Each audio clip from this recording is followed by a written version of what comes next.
What's up, guys? Artem MMA Analysis here. Going to be talking about UFC 279 and potentially UFC 279's main event, Aljamain Sterling versus TJ Dillashaw. And man, one thing I've noticed by looking at the Tapology page is these guys are so much older than I thought they were.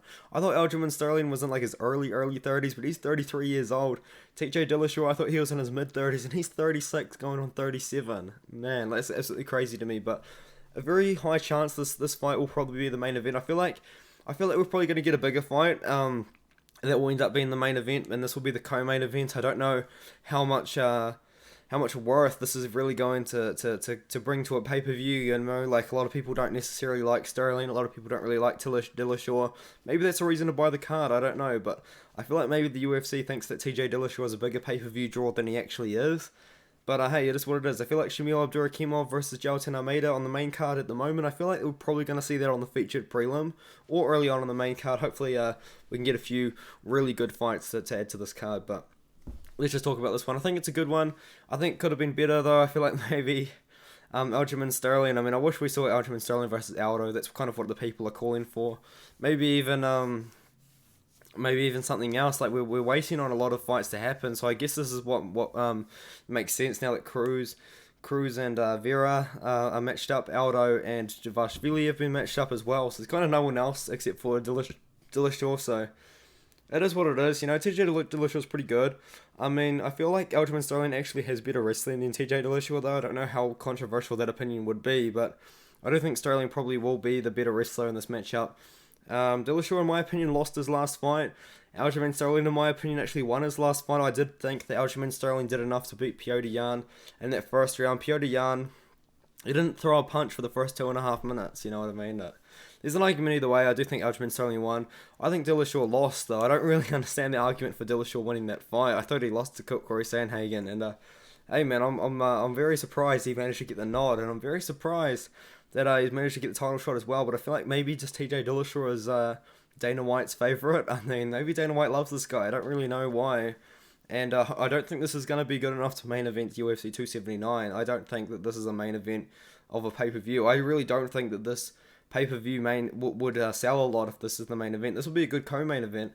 I don't think this is a main event fight. I really don't believe it. So we'll see how interesting it goes. My pick to win the fight is actually Aljamain Sterling. He did look really good in the Petr Yan fight. I feel like he's just constantly improving. He's 33 years old. He's getting old for the bantamweight division. He is. TJ Dillashaw, though, is 36 and a half years old. I mean, my guy is old. You know, like, TJ Dillashaw is getting towards the end of his career. And if he's going to make something happen, he needs to make it happen now. And in my opinion, he didn't even make it happen in the Corey Sandhagen fight. And Aljamain Sterling beat Corey Sandhagen very soundly and very quickly. So, I mean, MMA math doesn't work, but Aljamain Sterling by MMA math should definitely win this fight. I do think he will win, though. I think he's just a little bit... I think, you know what, I don't think he's necessarily like way better on the feet than Dillashaw, but I do think that Sterling probably is. Just like that little bit better. A little bit better in the wrestling. I think he's a little bit better in the jiu-jitsu. I don't know about the striking. It could probably go either way, considering Sterling didn't look super good in the 4th and 5th round against Yan. But that is Yan. That's not Dillashaw. That's Yan, you know. So, hey, man, we'll see how it goes. It's a tough matchup for Sterling. I think it's definitely one where he should be able to get a defense under the belt. I feel like there's better fights to be made, like the champion versus Aldo. Maybe even if Dillashaw wins, Dillashaw versus Aldo would probably be a really good fight, maybe, or Dillashaw versus Cruz again, but it's just so tough because Dillashaw, he's just lost so much respect from me and most of the MMA community because he pops, you know, he was faking it. He was on the sauce, and he ruined Cody Garbrandt's career. That's just the most unlucky thing about this whole situation is he ruined Garbrandt's career because he was saucing. He beat Garbrandt on the sauce twice, you know, and